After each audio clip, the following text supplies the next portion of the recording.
Any stories on Rick Rude?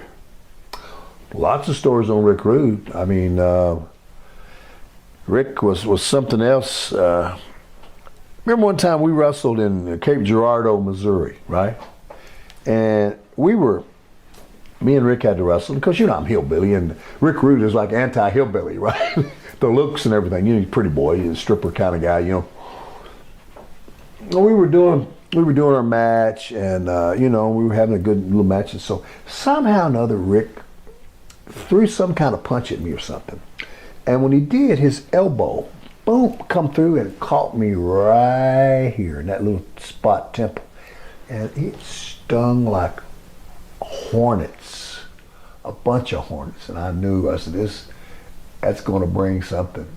It's got to, because it's right there on that bone. And Rick hit me, and he come back, and when he did, I said, ugh. And then of course he got me, and he turnbuckled me. And when I hit that turnbuckle, boom, all that blood came, man.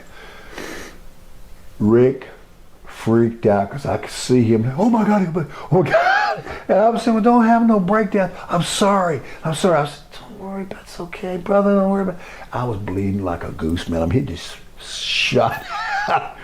Looked much worse, of course, than it was. I didn't even wind up I could have probably had some stitches, but we just butterflied it up, and then I just got it right there. So, and he apologized, feverishly. I said, don't worry, let's just do a thing. And then in the back, he felt so bad, he come around and looked at me, man. He really, Rude was kind of a tough guy, He was because he was a champion arm wrestler, in Minnesota.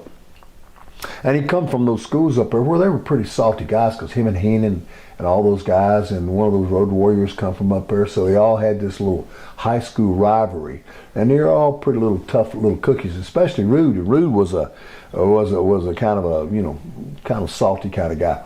But that's the one thing about him. But other than that, and also he'd always want to get if I had any kind of we had cassettes then. And I don't even know if we even had CDs. He'd always want to get my cassettes in there, and he was real bad at not wanting to give them back to me. And I was real bad at following up on him, making him give them back to me. Because he'd just take, guys, so they'd take it. Yeah. Like if I give him Jimi Hendrix, the greatest hits, or something, he'd want to run off with it. I said, Ricky, where's my Jimi Hendrix greatest hits?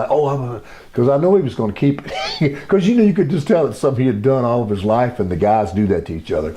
But he was a character, and I think about Rick a lot, and miss him, Henning, and Boss Man.